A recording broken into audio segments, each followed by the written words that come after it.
So I know a lot of doctors, maybe not a lot of doctors, some that we even respect, I've seen where they are concerned with,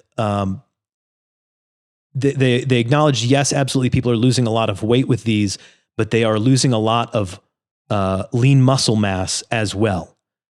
That sounds really bad. I don't want to lose any muscle mass. What's going on there? Is that a legitimate issue? Yeah. So before, I think, if at all, getting into the specific studies that looked at the, maybe the effects on body composition, let's say, what you have to understand at the outset is that the magnitude of weight loss that's occurring when using these medications, so Wegovy or Mounjaro or any of them, you're talking 15%, 16%, 20, up to 26.5% of weight loss. The loss of lean tissue is more reflective of the sheer amount of weight that's coming off. It's like any weight loss. The weight loss secondary to using one of these medications isn't uniquely sloughing off lean muscle for individuals. It's the sheer magnitude of weight loss that's occurring that just inherently, it just comes with the territory. You lose weight and you lose a lot of weight. You can't just preferentially select just the fat off your sides or your thighs or your calves. So when you're so if I'm understanding, you're saying when you're in a, for lack of a better term, a severe calorie deficit, that's exactly what it is. Actually losing a bunch of weight, your body is going to take that weight from multiple sources, not just adipose tissue, but also from muscle. There's all types of stuff. Yeah. Yep. And that's just inherent with it. Yeah. Again, it seems as though the reason that individuals want to talk about it is because, like we've mentioned, there are just really no other interventions that have had this large of an effect. Right. So when you start to see these results, we have the inclination to try to poke holes in it, and that's great.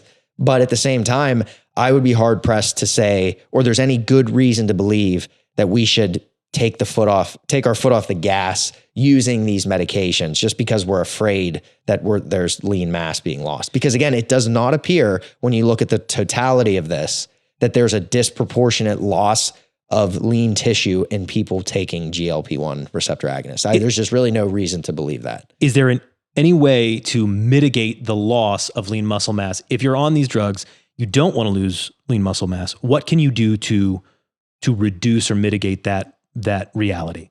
Definitely. And it's funny, you kind of got to pull from the old bodybuilding circles. Old bodybuilding circles. But no,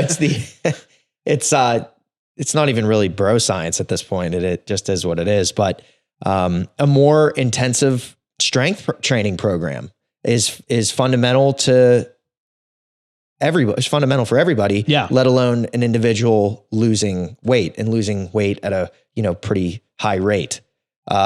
Increasing protein intake. I'm not sure if in some of these studies they had that you could look back and see what exactly the dietary intake was, or at least the macronutrient intake was. Yeah. But I would imagine that there's more and more of that information to come. Sure. But in general, increasing the amount of protein, increasing the amount of strength training is going to be integral for an individual on one of these medications, just like it is for the same reason it would be for a bodybuilder cutting for a show. Do you know what I mean? That's true for just about everybody. Right. Whether you're on these drugs or not, you probably should be eating more protein and probably should be incorporating more weight training. Yep. And it's just, you can't, the sheer magnitude and the sheer impact that these medications are having in terms of weight reduction. Yeah. There are always going to be some trade-offs. We're not saying this is a 100% clear benefit. There are issues, there are side effects, there are things. There might be a little bit, again, extra lean tissue loss because of the magnitude of weight loss. Right. But that doesn't mean that we just now poo-poo this completely. It's you take that with a grain of salt, and maybe we try to design some research that looks at maybe individuals who are taking these medications and in addition to intensive lifestyle therapy and such, in dietary interventions, maybe there's a more intensive strength protocol or a more intensive protein protocol, let's say. I think it's too early to write this off or anywhere close because of the lean tissue stuff. Yeah.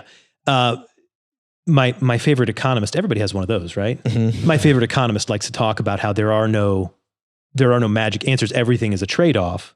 And that makes a lot of sense in this sense that this drug, it's not perfect. It has trade-offs. There's the monetary trade-off. There's the potential GI issue trade-offs.